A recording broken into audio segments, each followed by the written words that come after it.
Assalamu alaikum students, hope you all are fine. In continuation with our discussion about biochemistry, हमने क्या करना है, आज बात को शुरू करनी है from the properties of proteins. Proteins की properties की हमने एनालिसिस करनी है और प्रोटीन्स की जो प्रॉपर्टीज होती हैं, सबसे पहली जो इसकी प्रॉपर्टी है that is related to its composition, बनावट. ये मैं आपको बता चुका हूँ प्रीवियस लेक्चर्स में कि जब हम प्रोटीन की बनावट की बात करें तो इसमें आपको 4 मेजर एलिमेंट्स डेफिनेटली मिलेंगे हर हालत में. कार्बन मौजूद होता है इसमें, it contains hydrogen in it, इसमें ऑक्सीजन मौजूद होता है और इसके साथ जो है वो नाइट्रोजन इज प्रेजेंट. ठीक है, राइट. कॉम्प्लेक्स बायोलॉजिकल मॉलिक्यूल्स, ये भी मैंने आपको बताया है कि प्रोटीन्स बेसिकली पॉलीमर्स होते हैं, बहुत बड़े बड़े मॉलिक्यूल्स होते हैं which are produced by the combination of amino acids. Amino acids को जब हम मोनोमर्स के तौर पर यूज करते हैं, when you combine them together peptide bond के जरिए, तो उससे जो बड़ा स्ट्रक्चर प्रोड्यूस होता है that's what we call a protein molecule. These are basically polymers produced from amino acids और इनके दरमियान जो लिंकेजेस होते हैं इनको हम पेप्टाइड बॉन्ड्स कहते हैं. ठीक है, अब तीसरी बात लिखी हुई है कि दे आर बायोलॉजिकल कैटलिस्ट्स. जब हम कैटलिस्ट की बात करते हैं तो कैटलिस्ट में you have to be specific about it. जब हमने कैटलिस्ट का वर्ड इस्तेमाल किया और ये कहा कि कैटलिस्ट बेसिकली प्रोटीन्स होते हैं, तो फिर आपने इसको स्पेसिफाई कर देना है कि these molecules are called as what, these are called as enzymes. Biological catalyst जो लिविंग थिंग्स में, चाहे वो प्लांट्स हो, एनिमल्स हो या ह्यूमंस हो, तीनों केसेस में जो केमिकल रिएक्शंस हमारे बॉडी के अंदर हो रहे हैं उनकी कैटालिसिस जो करते हैं, जो मॉलिक्यूल्स करते हैं, उनको हम एंजाइम्स कहेंगे. सो बेसिकली बायोलॉजिकल कैटलिस्ट होते हैं जो रिएक्शंस को कैटालाइज करते हैं. ठीक है, ये सेक्रीट हॉर्मोन्स को भी सेक्रीट करते हैं, जिसमें एक एग्जांपल मैंने आपको इंसुलिन की दी होगी. Insulin is a protein basically which regulates the presence of blood glucose in your body में ब्लड ग्लूकोज को क्या करता है, ये मेंटेन करता है, उसको बैलेंस करता है. They are amphoteric in nature, acidic and basic दोनों प्रॉपर्टीज मौजूद होती हैं. ठीक है, because of the presence of 2 different groups. अगर मैं इसके स्ट्रक्चर को दोबारा बना के दिखाऊं आपको अमाइनो एसिड के, तो उसमें ये पॉइंट क्लियर हो जाएगा. COOH और इसके साथ यहाँ पर NH2 मेंशन्ड है. तो ये जो COOH ग्रुप है ये एसिडिक होता है. ठीक है, और ये जो NH2 ग्रुप है this is basic.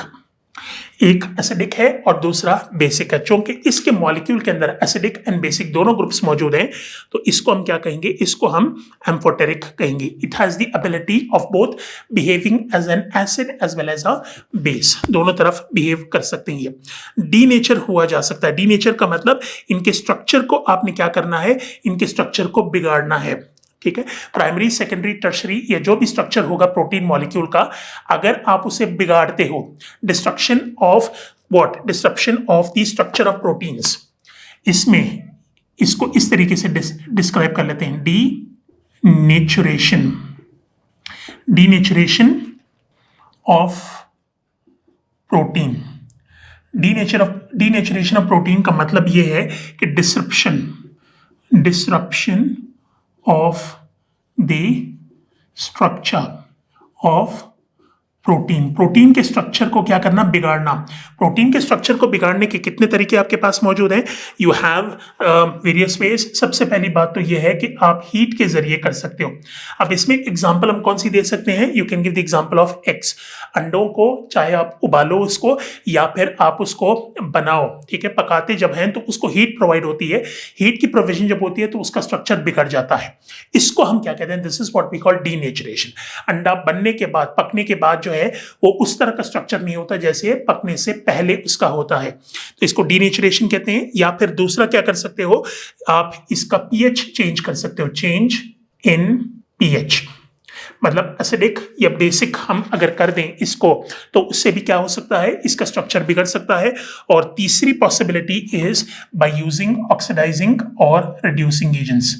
Oxidising agents को यूज करो या फिर रिड्यूसिंग एजेंट्स को यूज करो. तो ये 3 मुख्तलिफ तरीके हैं प्रोटीन के स्ट्रक्चर को बिगाड़ने के. या तो आप हीट प्रोवाइड करोगे, या पीएच को चेंज करो, या इसकी कॉम्बिनेशन करो विथ ऑक्सीडाइजिंग या रिड्यूसिंग एजेंट्स. इसको डीनेचरेशन कहते हैं और इसको डीनेचरिंग ऑफ प्रोटीन कहा जाता है. ठीक है, राइट। तो ये तो हो गई प्रॉपर्टीज किसकी, प्रोटीन्स की। इसके बाद हम आ जाते हैं किसकी तरफ, will come towards the importance of proteins. Importance of proteins means essential for the formation of protoplasm. Again biology का टर्म है। जब हम वर्ड प्रोटोप्लाज्म यूज करते हैं, protoplasm basically is a word which we use for a cell. Cell, ये cell हमने बना लिया और इसमें न्यूक्लियस मौजूद होता है। तो यू कैन से कि protoplasm means nucleus plus cytoplasm. ठीक है, इसमें ये फॉर एग्जांपल ये न्यूक्लियस है, ठीक है, और न्यूक्लियस के बाहर जितनी चीजें मौजूद होती हैं उसको साइटोप्लाज्म हम कहते हैं। तो न्यूक्लियस और साइटोप्लाज्म को जब आप कंबाइन करोगे तो उससे प्रोटोप्लाज्म बनता है। तो प्रोटोप्लाज्म के अंदर आपको क्या मिलेगा, आपको प्रोटीन ही प्रोटीन मिलेंगे। तकरीबन हर दूसरी चीज प्रोटीन से ही मिलके बनी हुई है। ठीक है, contraction of muscles, digestion of food, clotting of blood, इन सब के लिए प्रोटीन्स रिस्पॉन्सिबल होते हैं। ठीक है, कैटलिस्ट के तौर पर आप इस्तेमाल करोगे, एंजाइम्स की फॉर्म में उसको इस्तेमाल कर सकते हैं। हीमोग्लोबिन की मिसाल मैं आपको दे सकता हूं, जिसमें क्वाटरनरी स्ट्रक्चर ऑफ प्रोटीन में हमने पढ़ा है इसके बारे में, हीमोग्लोबिन के बारे में। रोल क्या है हीमोग्लोबिन का, haemoglobin basically is responsible for the transport of oxygen throughout your body. Like I said, it removes oxygen from the lungs, transport it towards throughout the body, और वहां से फिर कार्बन डाइऑक्साइड को निकाल के it brings it back to the lungs. तो respiration के process में it plays a very important role. Insulin, like I said, it's again a hormone, a protein which regulates blood glucose levels in your body. Myosin protein है जो muscles में मौजूद होता है, और nuclear proteins are the carriers of hereditary material from one generation to another. तो ये कुछ इंपॉर्टेंस है प्रोटीन मॉलिक्यूल्स की जिसका जिक्र आपकी बुक में है। ठीक है, तो इसको कंप्लीट करने के बाद अब हम आ जाते हैं किसकी तरफ, welcome towards the topic of enzymes. Enzymes की तरफ हम आ जाते हैं। एंजाइम्स थोड़ा बहुत आपने इसके बारे में, इसकी प्रॉपर्टीज ऑफ प्रोटीन्स या उसकी इंपॉर्टेंस में पढ़ लिया होगा। डिस्क्राइब जब हम इसको करते हैं जनरली, तो we can describe these molecules as what, proteinaceous, proteinaceous in nature. Composition के हिसाब से देखा जाए तो एंजाइम्स ऐसे मॉलिक्यूल्स होते हैं which can be classified as proteins, बने प्रोटीन से ही होते हैं, और इनका काम क्या होता है, proteinaceous in nature, which catalyzes reactions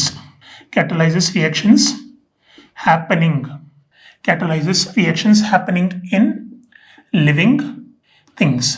जानदार चीजों में जो रिएक्शंस होते हैं उनको जो मॉलिक्यूल्स कैटलाइज करेंगे, कैटलाइज करने का मतलब रिएक्शन को स्पीड अप करते हैं, उन मॉलिक्यूल्स को आप क्लासिफाई कर सकते हो एज एंजाइम्स। एंजाइम्स के तौर पर हम इन्हें क्लासिफाई कर सकते हैं। ठीक है, तो कौन कौन से रिएक्शंस हैं जिनको आप इंक्लूड कर सकते हो इसमें, दो एग्जांपल्स आपकी बुक में गिवन है रिएक्शंस हैपनिंग में। एक आप एग्जांपल दे सकते हो रेस्पिरेशन की, रेस्पिरेशन का process which happens in both plants as well as animals. Plants क्या करते हैं, they give out oxygen, they take in carbon dioxide, और animals में opposite होता है, they take in oxygen and they give out carbon dioxide. ये सिलसिला होता है इसमें। एक respiration का प्रोसेस है, और दूसरा प्रोसेस जिसकी एग्जांपल आप यहाँ पर दे सकते हो that is photosynthesis. फोटोसिंथेसिस की एग्जांपल दे सकते हैं। तो ये दो रिएक्शंस हैं जिनके एग्जांपल आप दे सकते हो फॉर एक्सप्लेनिंग कि ये इन रिएक्शंस को कैटलाइज करता है। ठीक है, एग्जांपल्स अगर आपने एंजाइम की देनी है तो you can give these examples. ठीक है, जनरल एग्जांपल्स आपके बुक में गिवन है, स्टार्टिंग फ्रॉम लाइपेज, लाइपेज के अलावा यू गॉट जाइमेज एंजाइम। ठीक है, जाइमेज एंजाइम हो गया, आइसोमेरेज, आइसोमेरेज, ये दो तीन एग्जांपल्स हैं जिनको आप कोट कर सकते हो फॉर सेइंग कि ये वो मॉलिक्यूल्स हैं जिनको हम एंजाइम्स के तौर पर क्लासिफाई कर सकते हैं। ठीक है, राइट। एंजाइम्स के बगैर केमिकल रिएक्शंस जो हैं वो हो नहीं सकते, या अगर होंगे भी तो उनकी स्पीड बहुत कम होगी, तो उनको स्पीड अप करने के लिए जरूरत एंजाइम की होती है। ठीक है, इंक्रीज कितना करता है एंजाइम, जो स्पीड अप करता है केमिकल रिएक्शन को, वो 10 to the power 4, 10 to the power 4 to 10 to the power 20 times, इतने गुना स्पीड अप करता है केमिकल रिएक्शन को एंजाइम। ठीक है, स्पेसिफिक होते हैं एक्शन में, मतलब एक एंजाइम अगर एक रिएक्शन को कैटलाइज करने के लिए इस्तेमाल हो रहा है तो उसको आप क्या नहीं कर सकते, इसको आप दूसरों के लिए इस्तेमाल नहीं कर सकते। अब जैसे मिसाल के तौर पर सुक्रेज एंजाइम है, सुक्रेज SUCRASE, सुक्रेज को इस्तेमाल किया जाता है शुगर को हाइड्रोलाइज करने के लिए। शुगर हाइड्रोलिसिस के लिए सुक्रेज एंजाइम को इस्तेमाल किया जाता है, शुगर को ब्रेक डाउन करने के लिए। ग्लूकोज एंड फ्रक्टोज में अगर आपने तोड़ना है तो सुक्रेज इस्तेमाल करोगे। इसी तरीके से अगर आपने लाइपेज यूज करना है, lipase is an enzyme which catalyses hydrolysis of lipids. Lipid hydrolysis को जो कैटालाइज करेगा वो लाइपेज एंजाइम होगा। तो कहने का मकसद है कि लाइपेज जो है वो शुगर के लिए आप यूज नहीं कर सकते और सुक्रेज को आप लाइपेज की जगह इस्तेमाल नहीं कर सकते। ठीक है, तो these are specific in their actions, जिसके लिए जो एंजाइम जिस रिएक्शन के लिए बनाया गया है उसको छोड़ के किसी और रिएक्शन की तरफ वो जा नहीं सकता। ठीक है, last point is about the composition of an enzyme. Composition जब हम देखते हैं तो जो एंजाइम है पूरा का पूरा, ठीक है, यहां पर मैं इसको लिख देता हूं लाइक दिस, एंजाइम, इसको पूरे के पूरे एंजाइम को हम क्या कह सकते हैं, this can also be referred as holoenzyme. Holoenzyme पूरे एंजाइम को कहते हैं। ठीक है, अब इस एंजाइम के होते हैं दो हिस्से, एक इसका होता है प्रोटीन वाला हिस्सा, प्रोटीनियस पार्ट, और दूसरा होता है इसका नॉन प्रोटीनियस पार्ट। एक प्रोटीन वाला हिस्सा होता है, एक नॉन प्रोटीन वाला हिस्सा होता है। प्रोटीन वाला हिस्सा जो होता है एंजाइम का, उसको हम क्या कहेंगे, we will call it as apoenzyme. इसको एपो एंजाइम कहा जाता है। और जो नॉन प्रोटीनियस पार्ट होता है उसको हम क्या कहेंगे, इसके दो नाम हैं, या तो आप इसे को एंजाइम कह सकते हो या फिर you can also call it as cofactor. Cofactor या को एंजाइम आप कह सकते हो, that's the non proteinaceous part of the enzyme. तो ये इनकी कॉम्पोजिशन के हवाले से मैंने इनके नाम आपको बता दिए। ठीक है, राइट। इसके बाद फिर हमने क्या करना है, एंजाइम की एनालिसिस करनी है। मुख्तलिफ एग्जाम्पल्स आपके बुक में गिवन है जिसको एक एक करके देखना है। 3 एग्जाम्पल्स गिवन हैं जो बायो कैटलिस्ट के तौर पर यूज होते हैं, जिसमें सबसे पहले हम क्या करेंगे, we will have a look at what, will have a look at amylase enzyme. इसकी डिटेल हमने देखनी होगी। ठीक है, जनरल डिस्क्रिप्शन ऑलरेडी इसके बारे में हम पढ़ चुके हैं कि enzymes basically catalyse the reactions happening in living beings. तो हमने स्पेसिफिकली एंजाइम्स को एनालाइज करना है कि इनका रोल क्या है इन आवर बॉडी और ये कौन कौन से रिएक्शंस को क्या करते हैं, इनको कैटालाइज करते हैं। ठीक है, अमाइलेज बेसिकली 2 किस्म का होता है, डिपेंड करता है कि इसको सेक्रीट आपकी बॉडी में कहां से किया जाता है। एक तो अमाइलेज मौजूद होता है जिसको हम क्या कहते हैं, we call it as salivary amylase. Salivary amylase basically is present in the saliva. मुंह के अंदर जो थूक होती है तो उसके अंदर जो एंजाइम होता है उसको सलाइवरी अमाइलेज कहते हैं। और दूसरी तरफ you got what, pancreatic amylase. Pancreatic amylase कहते हैं वो amylase enzyme which is secreted by the pancreas. Pancreas जो सिक्रीट करेगा, पैनक्रियास बेसिकली अगेन वो होता है, ग्लैंड होता है which secretes इंसुलिन। जो इंसुलिन बनाता है वो पैनक्रियाटिक अमाइलेज को भी वो करता है, इट ऑल्सो प्रोड्यूसेस इट। तो 2 डिफरेंट जगहों पर आपको अमाइलेज मिलेगा।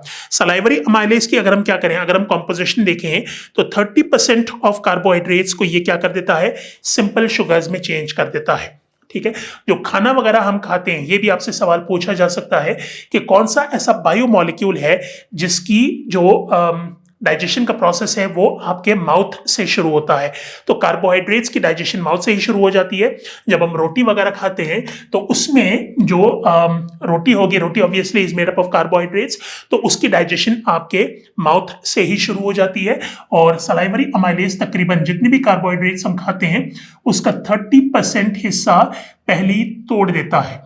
30% कार्बोहाइड्रेट्स को चेंज कर देता है किसमें, it changes it into simple sugars, simple sugar में इसको कन्वर्ट कर देता है। तो बात जो है वो आपके माउथ से ही शुरू हो जाती है।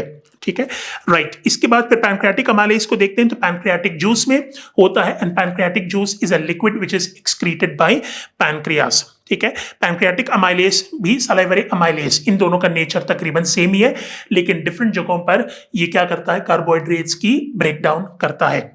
ठीक है, ये पहली बात हो गई complete. Then will come towards the next enzyme that is given which is lipase enzyme. Lipase के बारे में भी जनरली बता दिया मैंने आपको, लेकिन इसकी स्पेसिफिसिटी देख लेते हैं।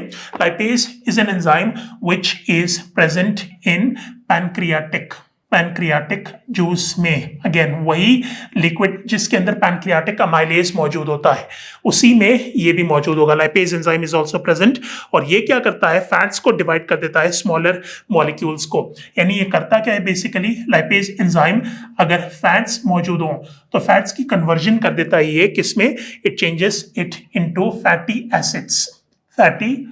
एसिड्स में, और इसको ग्लिसरॉल में चेंज कर देता है। तो ये रोल है किसका, लाइपेज एंजाइम का। यानी लिपिड्स जो फैट्स होते हैं उसको सिंपलर मॉलिक्यूल्स में स्प्लिट करने में it plays a very important role. ठीक है, राइट। तो ये है सिलसिला इसका। और तीसरा जो है वो क्या है, that basically is protease enzyme. Protease is an enzyme which is used for 3 main enzymes. Protease जो है वो 3 एंजाइम्स के लिए वर्ड इस्तेमाल हो सकता है, pepsin, trypsin, number 1 pepsin, number 2 trypsin, और नंबर 3 जो है इसमें you can give the example of chymotrypsin, CHYMOTRYPSIN, chymotrypsin कह सकते हैं। इन तीनों को कलेक्टिवली आप प्रोटीएजेस कह सकते हो। ठीक है, ये मौजूद किसमें होता है, जैसे lipase was present in pancreatic juice, proteases are enzymes which are present in the gastric juice. मैदे में जो लिक्विड मौजूद होता है उसको गैस्ट्रिक जूस कहते हैं, उसके अंदर आपको प्रोटीएजेस मिलेंगे which are responsible for what, which are responsible for the digestion of mainly proteins. ठीक है, इनका काम क्या होता है, इनका काम होता है जो प्रोटीन्स हम खाते हैं, प्रोटीन्स की कन्वर्जन इन्होंने करनी होती है into amino acids. Amino acids में इन्होंने इसको कन्वर्ट करना है। So that's what their role basically is. ठीक हो गया, ये 3 एग्जांपल्स हमने देख ली। इसके बाद फिर हमने क्या करना है, we got to move towards the factors which affects what, which affects enzyme activity. Really very important topic, factors affecting enzyme activity. इसमें हमने 3 इंपॉर्टेंट फैक्टर्स की एनालिसिस करनी है। कौन कौन सी, सबसे पहले हम क्या करेंगे, will have a look eight concentration of what, concentration of substrate. ठीक है, इसमें कंसंट्रेशन ऑफ सबस्ट्रेट भी हो सकता है, कंसंट्रेशन ऑफ एंजाइम भी हो सकता है। तो इन दोनों को हम क्या करते हैं, अलग अलग एनालाइज करते हैं। कंसंट्रेशन ऑफ सबस्ट्रेट में याद रखें, जितना आप सबस्ट्रेट कंसंट्रेशन को या ज्यादा करोगे तो एंजाइमेटिक रिएक्शन जो है वो क्या हो जाता है, वो डायरेक्टली प्रोपोर्शनल हो जाता है। सबस्ट्रेट को बढ़ाने से रिएक्शन की स्पीड क्या होती है, इंक्रीज होती है। तो यू कैन से के the rate of an enzymatic reaction is directly proportional to the concentration of substrate. It basically means के जितना आप concentration substrate की increase करोगे तो reaction की speed जो है उतनी ही ज़्यादा होती जाती है। ठीक है, और एंजाइम जो है, एंजाइम की कंसंट्रेशन का भी आप क्या कर सकते हो, आप यही एग्जांपल दे सकते हो। ठीक है, कंसंट्रेशन ऑफ सबस्ट्रेट हुआ। Number 2, when you talk about the concentration of enzyme, enzymes की कंसंट्रेशन की जब हम बात करते हैं तो यही बात आप क्या कर सकते हो, यहां पर रिपीट कर सकते हो कि कंसंट्रेशन ऑफ एंजाइम्स को जितना हम ज्यादा करेंगे it will be directly proportional to what, directly proportional to the rate of the reaction के रेट के ये डायरेक्टली प्रोपोर्शनल होगा। ठीक है, तो दोनों की कंसंट्रेशंस को बढ़ाओगे तो रिएक्शन की स्पीड बढ़ेगी, और अगर हमने दोनों की कंसंट्रेशन को कम किया तो रिएक्शन की स्पीड ऑटोमेटिकली क्या हो जाएगी, it is going to decrease. ठीक है, so this is factor number 1। Factor number 2 में हमने क्या करना है, we got to have a look at temperature की हमने एनालिसिस करनी है। अब टेम्परेचर की एनालिसिस जब हम करते हैं तो एंजाइम एक्टिविटी जो है it increases up till 45 degree centigrade. ठीक है, तो मैक्सिमम अगर आपने एंजाइम की एक्टिविटी को नोट करना है तो ऑप्टिमम जो यहां पर टेम्परेचर गिवन है, optimum temperature according to your book is around 45 degree centigrade.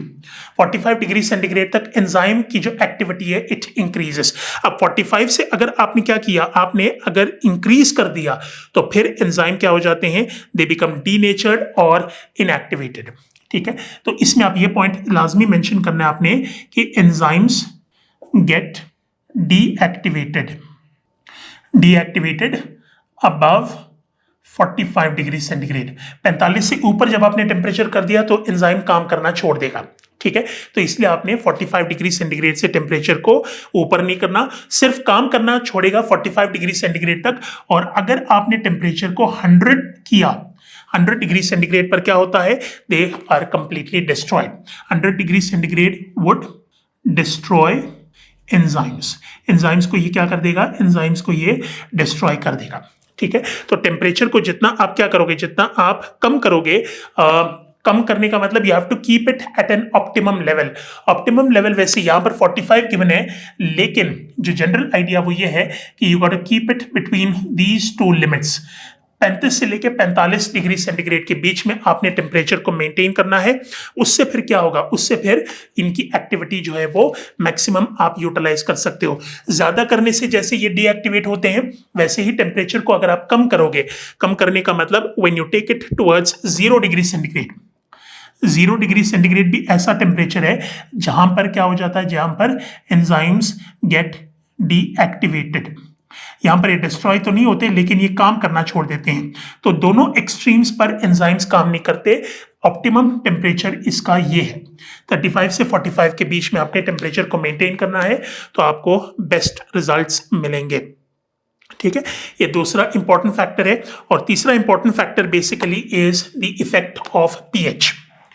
PH का इफेक्ट आपने देखना। पीएच का मतलब you got to have a look कि जो सॉल्यूशन आपको गिवन है वो एसिडिक है या बेसिक है, ये भी काफी मैटर करता है, ठीक है।